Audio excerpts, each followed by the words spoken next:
Hello there YouTube, it's your boy B3 back with another kicking action figure review. Today we are looking at the Sentai Hero Series Super Twokaizer.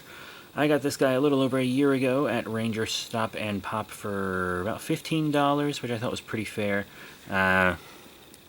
It's just a little more than like the actual Japanese price of these guys. This is just kind of the cheap kids toy, you know, this is the kind that like you buy for your kids and then they knock them together when they play, you know. Not really an adult collectible, but it kind of is over here. Because by the time you can get these to the States, they're priced as much as an adult collectible. Plus, you know, we don't really have any real Sentai figures over here. And with Hasbro doing new stuff with Power Rangers, it looks like these suits might not ever get adapted stateside. We don't know. Maybe, maybe not. Kind of just, I guess, depends on how Cosmic Fury is going to go. It's not out at the time of recording. But I do like him. He's kind of affectionately referred to from the fan base as Gokai Gold. And this is his super form, which takes the Quantum Rex. I know it's not called that in Japan. Give me a break. Kind of puts it on him. Also changes his helmet a little. Gives him a cape. God, I love it when Toku heroes have capes. I'm serious. It really chubs me. It does. I do have the tag right here. I suppose that's his transformation device. I know it looks a bit more like the Dragon Zord, but that's because the Super Zenkaiger, who we reviewed recently, has that. He's from the show Kikai Sentai Zenkaiger, which I admittedly haven't watched, but you know, at the convention he was such a good deal, I figured, why not? Let's go ahead and get him. I reviewed his base form a while back, so you can check out that review. Articulation-wise, he's not great. The arms on these Sentai Hero, usually they have something affectionately referred to in the Toku collecting community as Ultra Articulation. I think that was kind of coined by like Goji 73 and Ultraman Chronos and stuff back in the day, where it was 360 on each arm and then 360 on the waist. But he doesn't have that. His articulation is super limited because of his design. It's forward on the arm and a little back, but it's not going 360 with those shoulders, sorry. And then there's nothing on the waist because of the thick cape. I really don't like it when they do capes like this and just make the solid cape against the body. There are so many toys out there where the cape is a different piece that just sticks out and it's a single piece of plastic. I wish they would do that. Like, I'm fine with these poorly articulated kids figures. I really am. I don't have any problem with them. I grew up with like the Godzilla figures and stuff that only had a couple points. It's almost nostalgic for me. And I understand that it's a cheaper kid's toy, but He's not really painted on the back much at all. There's a little, actually. There's kind of more than on the other super figure. So that's good. But the detail and paint on the front is quite nice, as usual. And on these Sentai Hero Series figures, the detail is usually quite good. All around. Literally, all around. But yeah, now let's get in the size comparisons. Here he is with another Sentai Hero Series figure from the same line and show. This is the Super Zenkaiger.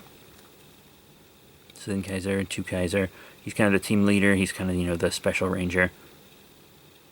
I think it works. This guy almost looks a little short, to be completely honest. But I think it's perfect. You know, I think it's just fine. So he scales well with his own line, which is honestly the only thing that matters. But let's show him with some kind of US Power Ranger figures, like the Power Rangers Lightning Collection Cybervillain Blaze, who is a little shorter than him. So that's not great. And then also, I reviewed Blaze forever ago. But recently I reviewed the Power Rangers Lightning Collection Mesagog, who's also a little small for him. A long time ago I also reviewed the Bandai Super Mega Force Quantum Ranger. Far too small. And another previous review is the Ultra Monster Orb Death Scythe Hyper Zeton. Just to show him with kind of an Ultra Monster. And to show him with an Ultraman, how about the Ultra Monster series? Season 2 Anime Ultraman? I actually think they're kind of okay. This Ultraman is a high schooler, so him being a little short is fine. You know what? I think they actually scale magnificently. I mean, I got them toe-to-toe. I think this is pretty good. I think this is quite good. I know Ultraman's head looks a little small, but it's, you know, a bit more flush to his head, where this guy's is a bit more open on the inside. I know because I've worn some of those helmets. I think that works great, because this guy isn't a Grow Giant Ultraman. He's a human-sized Ultraman. And then, of course, I'm sure you might be wondering about the Rider Hero series. Now, I haven't reviewed that Ultraman, and I also haven't reviewed this Rider Hero series number 5, Kamen Rider Saber Dragonic Knight. That's right, it's Dragonic Knight. They scale perfectly. The Rider Hero series and the Sentai Hero series will go perfect together.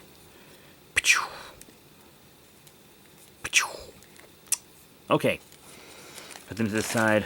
One more. How about show him with one of the big boy Ultras, huh? Here he is with the Ultra Hero series Ultraman Titus. Far too small. He's kind of the Ultra 500, kind of Sparkdoll scale, so he's tiny.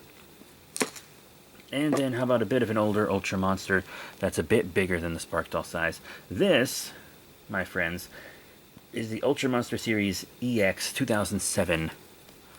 Arch Bogarl, however you want to pronounce it in the States. Now, she's a little shorter than him, but, you know, if she was like a Sentai Kaijin, I think it would be alright.